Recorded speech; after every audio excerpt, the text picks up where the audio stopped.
आइए आज हम धनतेरस के दिन धन्वंतरी भगवान के जन्मदिन के अलावा भी एक अन्य प्राचीनतम कथा है, उसका आज हम श्रवण करेंगे।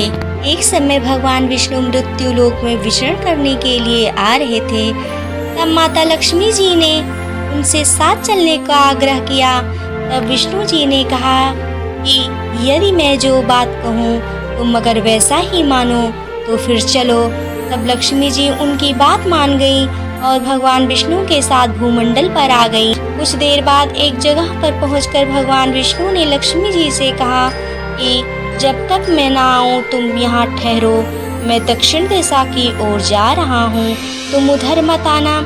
विष्णु जी के जाने पर लक्ष्मी के मन में कौतूहल जागा कि आखिर दक्षिण दिशा में ऐसा क्या रहस्य है जो मुझे मना किया है, और भगवान स्वयं चले गए।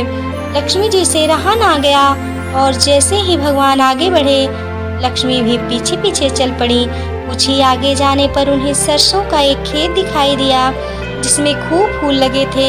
सरसों की शोभा देखकर वह मंत्रमुग्ध हो गई और फूल तोड़कर अपना श्रृंगार करने के लिए आगे बढ़ी। आगे जाने पर एक गन्ने के खेत से लक्ष्मी जी ने गन्ने तोड़कर रस चूसने लगी। उसी क्षण विष्णु जी आए और यह देख लक्ष्मी जी पर नाराज होकर उन्हें श्राप दे दिया कि मैंने तुम्हें इधर आने को मना किया था, पर तुम ना मानी और किसान की चोरी का अपराध कर बैठी। अपराध के जुर्म में किसान की 12 वर्ष तक सेवा करो। ऐसा कहकर भगवान उन्हें छोड़कर क्षीर सागर चले गए। तब लक्ष्मी जी उस किसान के घर रहने लगी।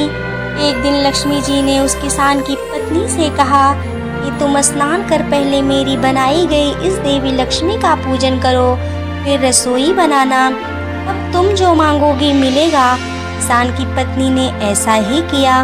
पूजा के प्रभाव और लक्ष्मी जी की कृपा से किसान का घर दूसरे ही दिन से अन्न धन रत्न स्वर्ण आदि से भर गया। लक्ष्मी ने किसान को धन धान्य से पूर्ण कर दिया। किसान के 12 वर्ष बड़े आनंद से कट गए। फिर 12 वर्ष के बाद लक्ष्मी जी जाने के लिए तैयार हुई।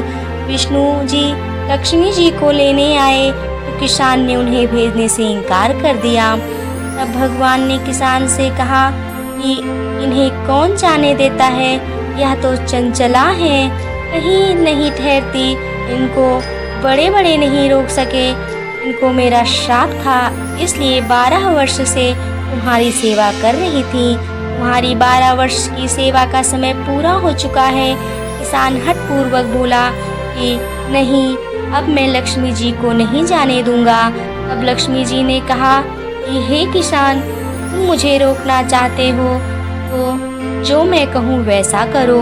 कल तेरस है, तुम कल घर को लीप पोत कर स्वच्छ करना, रात्रि में घी का दीपक जलाकर रखना और सायंकाल मेरा पूजन करना और एक तांबे के कलश में रुपए भरकर मेरे लिए रखना। मैं उस कलश में निवास करूंगी, किंतु पूजा के समय मैं तुम्हें दिखाई नहीं दूंगी। इस एक दिन की पूजा से वर्ष भर में तुम्हारे घर से नहीं जाऊंगी। यह कहकर वह दीपकों के प्रकाश के साथ 10 दिशाओं में फैल गई। अगले दिन किसान ने लक्ष्मी जी के कथनानुसार पूजन किया। उसका घर धन धान्य से पूर्ण हो गया। इसी वजह से हर वर्ष तेरस के दिन लक्ष्मी जी की पूजा की जाती है। बोलो लक्ष्मी नारायण की।